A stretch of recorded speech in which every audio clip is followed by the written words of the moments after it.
2024년 12월 8일 시리아 반군이 수도 다마스쿠스를 함락합니다. 53년 만에 무너진 독재 정권에 기뻐하는 것도 잠시 시리아인들은 필사적으로 벽을 부수고 땅을 파헤치기 시작했는데요. 소리가 들리는 곳을 찾아 나설 때마다 수많은 죄수들이 모습을 드러냈죠. 수감자들의 죄명은 감히 위대한 대통령을 모욕했다는 것, 감히 정부의 정책에 의문을 품었다는 것, 그리고 죄인의 자식 주제에 살아있다는 것. 이곳은 세드나야 교도소, 시리아 인구의 1.25%가 갇혀있었던 지옥입니다. 비옥한 토지와 풍부한 수자원을 자랑하는 시리아의 수도 다마스쿠스에는 기원전 9,000년 전부터 사람이 살았을 것이라 추정됩니다. 오랜 세월만큼이나 인류의 역사적 사건의 중심지가 되었던 이곳은 에덴 동산에서 쫓겨난 최초의 인간 아담이 잠시 머물렀다고 전해질 정도인데요. 여러 아랍 문헌들에 의하면 인류 최초의 살인인 카인이 아벨을 살해한 사건 역시 다마스쿠스에서 벌어졌다고 하죠. 문제는 동방 문명의 요람이자 인류 역사의 흔적이 아로 새겨진 땅 다마스쿠스를 비롯한 시리아의 영토 대부분이 지중해 패권을 장악하기 위해서는 필수적으로 차지해야 하는 교통의 요지였다는 것이었습니다. 찬란한 문명을 꽃피웠던 영광의 시대도 잠시 그렇게 시리아는 끊임없는 침략과 지배의 세월을 보내게 되는데요. 아시리아, 바빌로니아, 페르시아, 로마, 맘루크 등 많은 제국의 지배를 거친 끝에 1516년부터는 오스만 제국의 점령하에 놓였죠. 이슬람 역사상 가장 강력한 국력을 자랑했던 오스만 제국은 여느 제국들과 마찬가지로 시리아인들을 2등 신민으로 취급하였습니다. 이는 1차 세계대전에서 오스만 제국이 패배한 이후 새롭게 시리아의 지배자가 된 프랑스 치하에서도 변함이 없었는데요. 수천 년간의 서름 속에서 시리아인들이 갈구했던 것은 단 하나였죠. 독립, 즉 자유였습니다.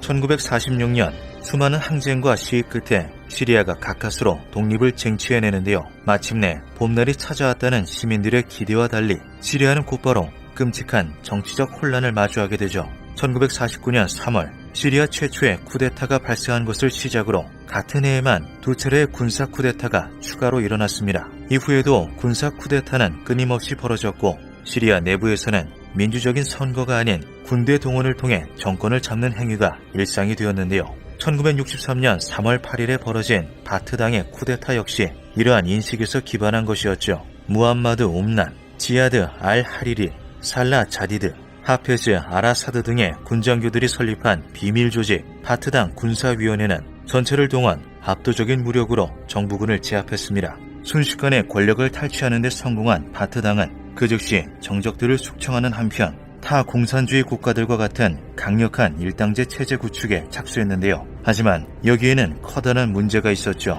바로 권력을 나눠먹을 사람이 너무 많다는 것이었습니다. 짧았던 협력도 잠시 1966년 2월 23일 살라 자데드와 하페즈 아라사드가 주축이 된 신바트주의 세력이 쿠데타를 통해 정권을 장악하는데요. 이 과정에서 약 400명이 사망하였고 무함마드 옴난을 비롯한 한때의 동료들은 교도소에 수감되었죠. 그리고 얼마 지나지 않아 살라 자디드는 2명도 너무 많다라는 사실을 자각합니다.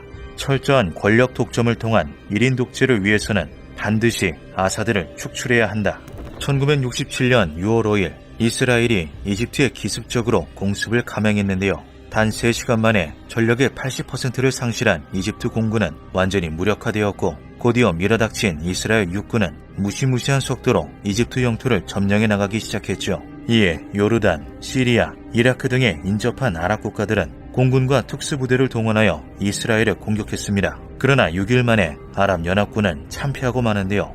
국제사회에 압박이 없었다면 정전협정은커녕 그대로 이스라엘이 중동 전역을 초토화시키고도 남았을 상황이었죠. 자존심이 상할 대로 상한 아랍 국가들 내부에서는 패배의 책임을 묻기 위한 고성이 오갔고 이는 시리아 역시 마찬가지였습니다. 살라 자디드는 국방장관으로서 시리아군을 통솔했던 하페즈 아라사드가 이스라엘을 공습하는 과정에서 대부분의 전력을 방공망에 허무하게 잃어버렸다는 것을 문제 삼았는데요. 국방장관은 졸전도 모자라서 공습은 대성공했으며 이스라엘 공군은 소멸했다라는 가짜뉴스를 퍼뜨리기까지 했다. 지금이 아라사드의 권력을 축소시킬 절호의 기회다라고 생각한 살라 자디드는 거센 비난을 쏟아냈죠. 그러나 아라사드는 모든 준비가 되어 있었습니다. 일명 6.1 전쟁이 발발하기 전부터 자신이 자디드의 계획을 적극적으로 반대해왔다는 사실을 근거로 당 내부에 아라사드파를 구축한 그는 서서히 군부를 장악해 나갔는데요. 패배의 책임을 역으로 자디드에게 돌림으로써 군부의 죄책감을 합리화시켜준 아라사드는 얼마 지나지 않아 시리아군을 자신의 수족처럼 부릴 수 있게 되었죠. 이윽고 1969년에는 자디드의 지지자 여러 명을 숙청하는 등 아라사드가 실질적인 당내 1인자로 올라서는 데 성공합니다. 그러던 1970년 10월 30일 시리아가 요르단에 대한 군사 개입에 실패하며 비상국회가 열리게 되는데요. 당대표의 대다수를 차지하는 자디드의 지지자들이 격한 비난과 고성을 쏟아냈지만 아라사드는 그저 이 상황이 웃을 뿐이었죠. 이미 그의 명령을 받은 군인들이 국회 건물을 완전 포위하고 있었습니다. 11월 13일 국회가 해산됨과 동시에 아라사드는 자디드와 그의 주요 인사들을 모조리 체포하였는데요. 전차의 시끄러운 소음도 귀를 찢을 듯한 총성도 없는 오로지 군홧발 소리만이 울려 퍼진 조용한 쿠데타였죠. 자디드를 포함한 반대 세력을 모조리 교도소에 집어넣은 하페즈 아라사드는 이제 명실상부한 시리아의 1인자이자 그 누구도 대항할 수 없는 막강한 권력을 독점한 독재자였습니다. 정권을 장악한 아라사드는 자신이 저질러왔던 일들은 타산지석 삼아 절대로 반란이 일어나지 않는 완벽한 독재체제를 구축하기 시작했는데요. 1973년 헌법을 개정해 대통령에게 모든 권한을 집중시켰고 군부를 비롯한 핵심 직책은 아라사드에게 충성하는 사람으로만 채워졌죠. 1980년 6월 26일 하페즈 아라사드에게 느닷없이 수류탄 2개가 날아듭니다. 아라사드는 재빨리 수류탄 하나를 발로 멀리 걷어차고 다른 하나는 경호원이 몸을 덮어 막았는데요. 자신이 하마터면 폭사할 뻔했다는 것과 그의 친구를 비롯한 여러 정부 요인들이 사망했다는 사실에 격렬하게 분노한 아라사드는 그 즉시 배후를 찾아 나섰고 그 결과 무슬림 형제단이 범인으로 밝혀졌죠. 세속주의적 성향을 띠고 있는 이교도 정권을 몰아내고 이슬람 근본주의 국가를 세우겠다는 목적에서 벌어진 암살 시도였던 것입니다.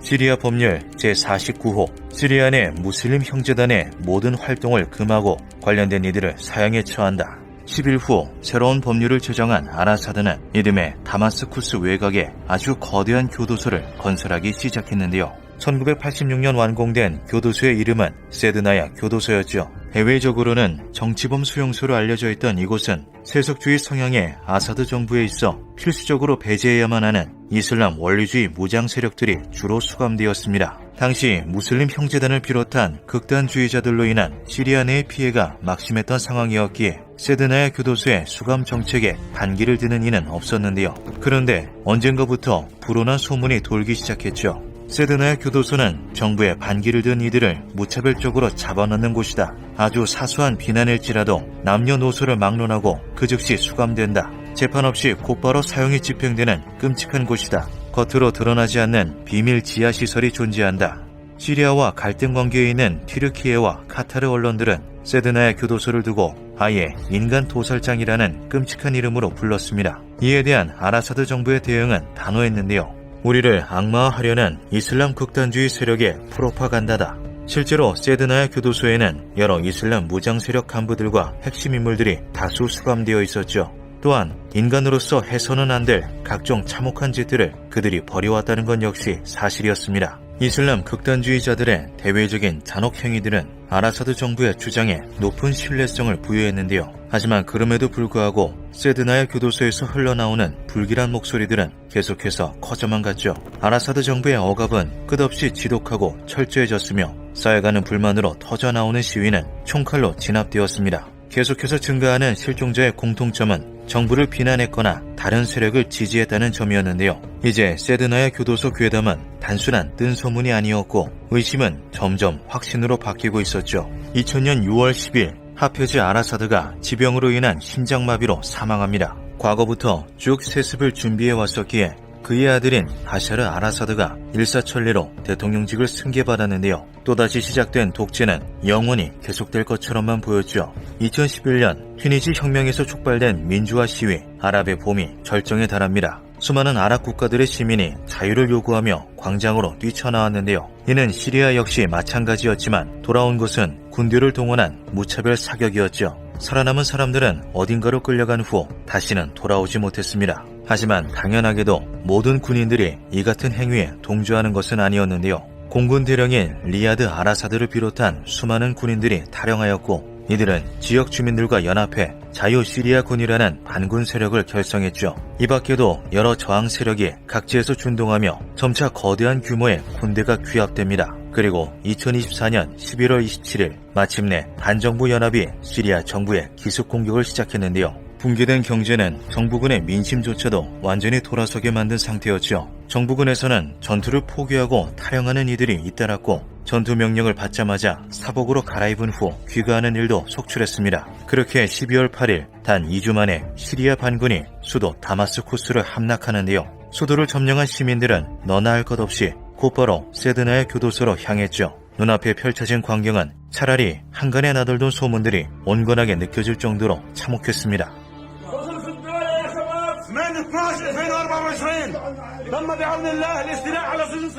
통제실의 수많은 CCTV 화면은 각 감방마다 빼곡하게 들어찬 사람들을 적나라하게 보여주고 있었는데요. 여기저기서 울음과 탄성이 터져나왔죠. 의문의 실종자들이 바로 거기에 있었습니다. 민주화 시위에서 끌려갔던 사람들, 술집에서 정부의 정책을 비판했던 사람들, SNS에 최근의 경제 상황에 불만을 토로했던 사람들이 초췌한 모습으로 감옥에 갇혀 있었는데요.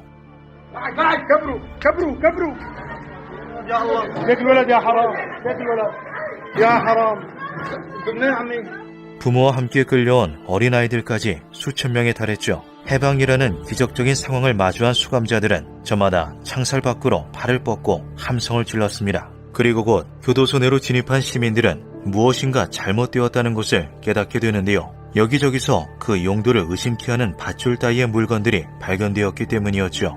지하에 더 많은 사람들이 갇혀있다. 그곳으로 끌려간 사람들이 돌아온 적은 없다. 반쯤 정신을 놓은 수감자들의 입에서 나온 것은 너무나도 끔찍한 증언이었습니다. 수십 년 전 실종된 친구, 형제, 어머니, 아버지, 아들과 딸들을 찾아서 벽을 허물고 땅을 파헤친 사람들은 곧이어 펼쳐진 잔혹한 참상에 경악하고 말았는데요. 30m 깊이의 지하시설에는 거대한 유압 프레스가 있었죠. 이 물건을 어떤 용도로 사용하였는지는 굳이 입으로 꺼내지 않아도 모두가 알 수 있었습니다. 수시간 차이로 목숨을 구한 지하 수감자들의 증언에 의하면 지하로 끌려간 이들은 그 어떠한 재판이나 절차 없이 교도관들의 재량대로 즉결 처형을 당했다고 하죠. 그 방식은 숨이 끊어지기 직전까지 최대한 많은 고통을 주고 동시에 지켜보는 다른 수감자들에게 극한의 공포를 심어주는 데 중점을 두었다고 합니다. 이 과정에서는 시리아 정부가 고용한 전문의들까지 동원되었는데요. 근 며칠 사이에 이상할 정도로 처형 속도가 빨라졌었습니다. 아마 교도소가 해방되기 전에 우리들을 전부 처분할 생각이었겠죠. 텅 빈 방 안에 가득 들어차 있는 옷가지와 신발들은 지하에서 얼마나 많은 수의 사람들이 목숨을 잃었는지를 적나라하게 보여주었죠. 굴착기까지 동원한 추가적인 수색 결과 여러 시설들이 계속해서 발견되었습니다. 산성용액 처리실, 화장터, 바닥에 두껍게 제설용 소금을 깔아놓은 소금방, 과거 미국 국무부가 위성사진 분석을 통해 제기했던 의혹들과 정확하게 일치하고 있었는데요. 더 깊숙한 시설에서는 정부군이 미처 처리하지 못한 시신들이 빼곡하게 쌓여 있었죠. أنا أخوك أنا ابنك بعون الله هاي الأبوة صرنا عمرها 85 سنة معتقلة هذا أخوها 1983년 실종되어 40년간 갇혀 있었던 여성이 지하에서 풀려나는 등 수감자의 면면 역시 충격적이었습니다. 그녀의 죄명은 결혼을 하지 말라는 조언을 했다는 것이라는 너무나 황당한 것이었는데요.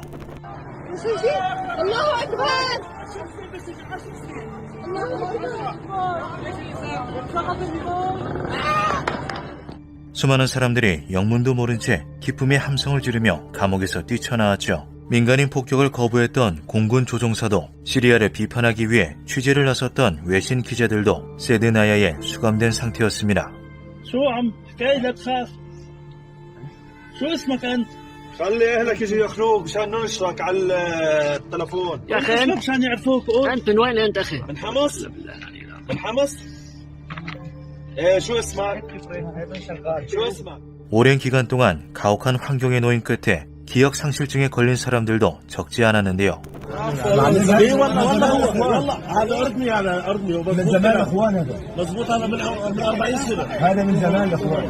요르단에서 끌려온 한 남자는 너무나 오래 실종 상태로 남아있었던 탓에 본국에서 이미 사망 처리가 된 상태였죠. Aku क्या सूर्य Aku क्या सूर्य तसरना Aku क्या सूर्य तसरना 목숨은 건졌으나 영원히 죽어버린 수감자들은 보는 이들을 너무나 안타깝게 만들었습니다. 더욱 끔찍한 것은 세드나야 교도소와 같이 지하 비밀시설을 갖춘 곳이 한두 개가 아니라는 사실이었는데요. 심지어 어떤 교도소들은 아예 지상에서는 그 존재를 눈치챌 수 없도록 건설되어 찾아내는 것이 불가능에 가까웠죠. 이후 공식적으로 집계된 수감자는 시리아 내전 기간 동안 체포된 이들만 해도 13만 6,614명에 달했습니다. 일각에서는 총 수감자가 시리아 인구의 1.25%에 해당하는 30만 명에 달한다는 주장도 제기되었는데요. 복수의 수감자 증언을 통해 한 번에 50명에 달하는 이들이 단 5초의 재판을 거친 후 곧바로 처형되었다는 사실이 밝혀졌다는 것을 고려하면 이는 결코 과장된 수치가 아닐 수 있죠. 결국 실종된 이들 중 대부분은 돌아오지 못했습니다. 살아서 풀려난 사람들은 고작 수백 명에 그쳤는데요. 돌아오지 못한 이들은 세드나야 교도소에서 흔적조차 남기지 못한 채 처분되었거나 혹은 시리아 깊숙한 지하 어딘가에서 쓸쓸히 아사했으리라 추정되죠. 참상을 목도한 시민들의 분노는 가히 하늘을 찌를 듯했고 독재자의 동상과 우성화 그림은 그 자리에서 박살이 났습니다. 하페즈 아라사드의 고향에 건설되었던 그의 영묘는 화가 난 시민들의 발에 짓밟혔고 이슬람에서 터붓이 되는 소각으로 처리되었는데요. 화가 풀리지 않은 사람들은 잿더미가 된 하페즈 아라사드의 관을 공중 화장실처럼 사용하기도 했죠. 한편 실각한 바샤르 아라사드는 무사히 러시아로 도피했습니다. 시리아 정보부 관리에 따르면 폐색이 짙어졌을 무렵 1350억 달러, 무려 한화 197조 원에 달하는 거금을 챙겨 망명했다는데요. 시리아의 GDP가 2023년 기준 200억 달러에 불과하다는 것을 감안하면 시리아의 미래를 훔쳐 달아난 것이나 다름없었죠. 심지어 마지막까지 수도는 안전하다라며 참모진을 속인 후 가족과 일부 측근들만 데리고 몰래 빠져나갔다고 합니다. 뒤늦게 대통령의 도주를 알게 된 참모진은 곧이어 들이닥친 반군의 끔찍한 치욕을 맞을 수밖에 없었는데요. 2025년 현재 시리아는 일시적인 과도정부 통치 기간에 들어가 있는 상태죠. 평화로운 통합을 위해 여성의 히잡 착용 강요를 금지하고 소수계의 권리를 보장하는 민주적 시스템을 구축하는 등 각종 포용 정책을 펼치고 있는 중입니다. 그럼에도 여전히 시리아의 정세는 혼란스럽기만 한데요. 2025년 3월에는 시리아 무장 세력과 과도 정부 간의 유혈 충돌이 발생함과 동시에 전 정부의 잔당 세력이 이에 가세하기까지 하며 사흘간 1000여 명이 사망하는 참사가 발생하기도 했죠. 2025년 11월 10일 시리아 대통령 아흐메드 알라샤와 도널드 트럼프 미국 대통령 간의 비공개 정상회담이 진행되었습니다. 이슬람 극단주의 조직 알카에다 출신의 현상금 1000만 달러가 걸렸던 전적도 있는 시리아 대통령이 백악관에 초청되었다는 이례적인 소식에 모두의 이목이 집중되었는데요. 시리아 국가 정상이 백악관을 공식 방문한 것은 1946년 시리아 건국 이후 처음 있는 일이었죠. I liked him. I get along with him. The new president in Syria. We have peace now in the Middle East. First time that anyone can remember that ever happening. 과연 시리아에는 평화가 찾아올 수 있을까요? 기묘한 밤이었습니다.